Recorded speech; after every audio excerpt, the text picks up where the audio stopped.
ምን ነው በሰላም ነው እንደዚህ ቁና ብትተነፍሽ? ድረሱልኝ መድብል ድረሱልኝ። ብሩክ ያውቀኛል ድረሱልኝ። ቆይ አንቺ ማነሽ? ትትና ነኝ ድረሱልኝ። ሊገሩልኝ ነው ድረሱልኝ።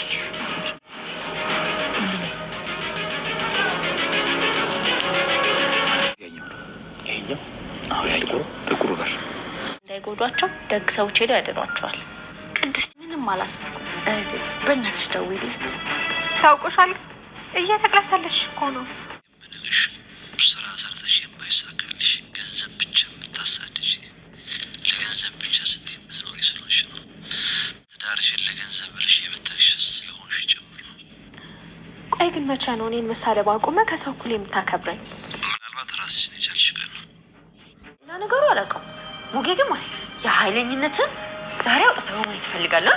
ዛሬ በትዕግስት ውስጥ ዳጣ ምን ሆነሻል ዛሬ?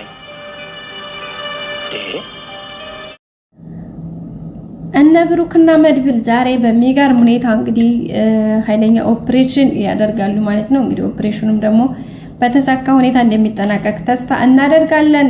የሚገርመው ነገር እንግዲህ እነ መድብል ማለት ነው ዳጣን ሳይዙ የማይሄዱት ነገርስ፣ በተለይ ሞገስ ዳጣን ካላማከረ ዳጣን የሆነ ነገር ካላደረገ በጭራሽ ነው የማይሳካለት። ያው እንግዲህ ምክንያቱ ምንድነው? ዳጣ ያው ብልሃተኛ ስለሆነች ነው። ገብቷችኋል አይደለ? ብልሃተኛ ስለሆነች በእያንዳንዱ እርምጃቸው በጣም ስለምታስፈልጋቸው ከዛ አንፃር ነው እንግዲህ ሁሌም ጥለዋት የማይሄዱት። ዛሬም እንግዲህ ዳጣ እንደምታውቁት ዝናን በጣም ነው የምትፈራው። በቃ ማለት እንዲህ በቃል የማይገለጽ ነው የምትፈራው። ግን ወደ ዝና ሲባል እንዴት ታስሮ እንኳን የዛ ጊዜ ታስሮ እየተገረፈ እየተደበደበ እንኳን እንዴት እንደምትፈራው እኔ ያልነካውም ነበር የምትል የነበረውና ፎክራ ሄዳ ደበድበዋለሁ ይገለዋለሁ ምናምን ብላ ሄዳ ግን ማለት ነው እዛ ስትደርስ በቃ ሁሉ ነገሯ ነው የሚከዳት። በቃ በጣም ነው የምትፈራው ከፍርሃቷ የተነሳ ማለት ነው። ሆኖም እንግዲህ ዛሬም ትትናን ለማስለቀቅ በዛ ላይ ደግሞ ዋናው ትትናን ለማስለቀቅ ያሰቡበት ዋናው እንትናቸው ለራሳቸው ጥቅም ነው። ጥቅማቸው ምንድነው? እሷ በጣም ትልቅ ፓወር ያላት ማለት በዛ ስቃዩን ብዙ ነገሮችን አብራዛ ስላሳለፈች እንግዲህ ረጅም ጊዜ ስለሆነ የታገተችው እንግዲህ ብሩክ ከመያዙ በፊት የተያዘች ልጅ ነች። እስካሁን ግን እዛው ውስጥ ነው ያለችውና እሷ በጣም አንደኛ በጣም ትልቅ ምስክር ትሆናቸዋለች። ሁለተኛ ደግሞ እሷንስ የነፍስ አድን ጥሪ ነው ማለት እንደዛ ስለቆጠሩት ነው ማለት ነው። ከዛ ሲቀጥል ደግሞ ብሩክ የተለቀቀ ጊዜ እንደምታስታውሱት ያቺ ቆንጅየዋ ልጅሳ አብራው እንዳለች ምናምን ተናግሮ ነበርና እመነኝ አንድ ቀን እነዚህናን ወዲ እንትና አዳፍታናቸው እኛ ደግሞ እኔ ያቺን ልጅ እንደውም ከዛ አስለቅቄ ነው እኔ ማገባት እንደው ያቺን ልጅ ነው ማገባው እያለ ነበር መድብል ጋይስ። እና አሁን ማለት ነው ስለቱ ተሰመረ። እንዲህ ፊልሚያው ያሁኑ ፊልማ እንግዲህ መድብል ዋጋ ያለው ፊልሚያ ነው። እንግዲህ ፊልሚያውም ደግሞ ያው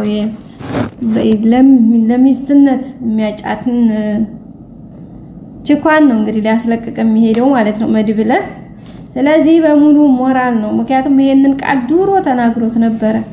ብሩክ እንደተለቀቀ አንድ ቀን እነዚህና ያችንም ልጅ አስለቀቀናት ያችን ልጅ ነው የማገባት በቃ ሚስቴ የምትሆነው ያቺ ልጅ ነች እያለ ነበርና ያለው ማልቀረ ማለት ነው። ዛሬ እንግዲህ ዝና ያለበትን አጣርተው ወርሜላ ኤፍራታ እንግዲህ በማለት በኩል ኢንፎርሜሽኑን አምጥታ ቤት አለመኖሩን ካወቁ በኋላ እንግዲህ ቀጥታ ወደ ቤት ነው የሄዱት ማለት ነው።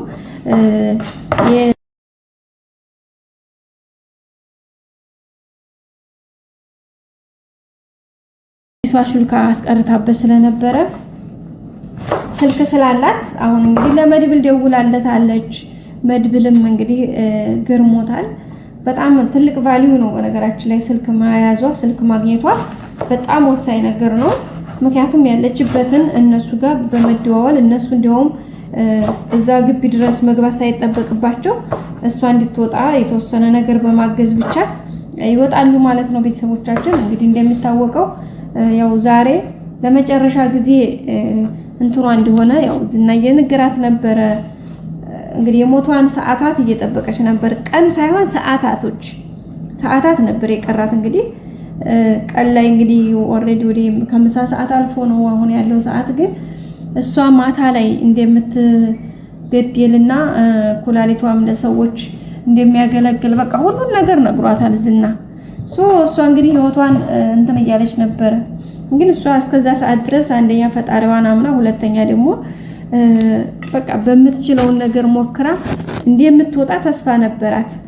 እሱን ተስፋ አድርጋ እንግዲህ እንደፋ ቀና እያለች ነበረ። ደግሞ እግዚአብሔር ረድቷት ደግሞ እና መድብልን አነሳስቶ እንግዲህ ወደ እሷው ጋር እየሄዱ በነበረበት ሰዓት ላይ ነው እሷም ደግሞ ስልክ የደወለችው በር ላይ ስለነበሩ ማለት ነው። ስለዚህ አሁን ትወጣለች ማለት ነው። ከዛ በኋላ ዝናዬ ምስክርነቱ በጣም የተጠናከረ ይሆናል። ከዛ በኋላ ምንም ለመታሰር ምንም በጣም ቀላል ነገር ነው ማለት ነው የሚፈጅበት። ስለዚህ እሱ ከታሰረ ደግሞ መድብል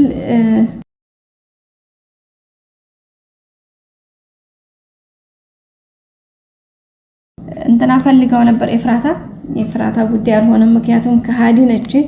ለዝና ለእንትና ለመድብል በነገራችን ላይ ሚስትም እኮ ነች። ለምን አትሉም? በቃ ጎበዝ ናት። ታውቃላችሁ የጀግና ሚስት ጀግና ነው መሆን ያለባት። ስለዚህ ያው መድብልም ጀግና ስለሆነ ስለዚህ የጀግና ሚስት የምትገባው እቺ ነች ማለት ነው። እንግዲህ ዝናንም አያችሁ የሆነ ነገር ሊያደርጋት ሊያጠቃት እንኳን ባሰበ ጊዜ እንግዲህ ማለት ነው ባለበት ነው ያስቀመጠችው። በሁለት እጁ ይዞ ቁጭ እንዲል ያደረገችው እኮ እናቴ መሽኛውን ብላ እና በጣም ጀግና ልጅ ነች። በነገራችን ላይ በጣም ትችላለች። ስለዚህ አሁን ደግሞ እንግዲህ ዝና ተንከባክቦ አስቀምጧት ነበር። ምን ዋጋ አለው? ይሄው በመጨረሻ ዝና የሚከስራል ማለት ነው ቤተሰቦቻችን። በዛውን ደግሞ የሚያሳዝነኝ የማህሌት ህይወት ጉዳይ። አይ ማህሌት እንዴት ያለ ተንከሲስ ናትና ማህሌት አሁን እንግዲህ ማነው አሁን ዝና የፈለገ አድርጎ ነው የሚደበድባት ጋይስ፣ የዘለ አድርጎ ነው የሚደበድባት። ምክንያቱም ደውላ ጠይቀው ስለነበረ ለካ ለዚህ ነው ወይ ነው የሚላት። ልጅቷ ከቤት ስትጠፋ የመጀመሪያ እሷን ነው የሚይዘው፣ ሁለተኛ ደግሞ ጠበቃውን፣ ሶስተኛ እንትና ኤፍራታ።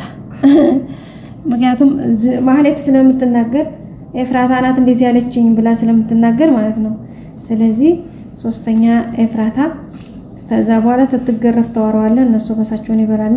እነ መድብል ልጃቸውን ይዘው እቤታቸው ይመጣሉ ማለት ነው ጋይስ። ከዛ በኋላ አለቀ ጉዳዩ። ከዛ ብሩክና ቅድስት የሚጋባሉ፣ መድብልና ትትና የሚጋባሉ ትላላችሁ። ከዛ ሞገስና ሉላ የሚጋባሉ ያርገን ጥንዲ አርገን እንትን እንላለን። በቀጣይ ክፍል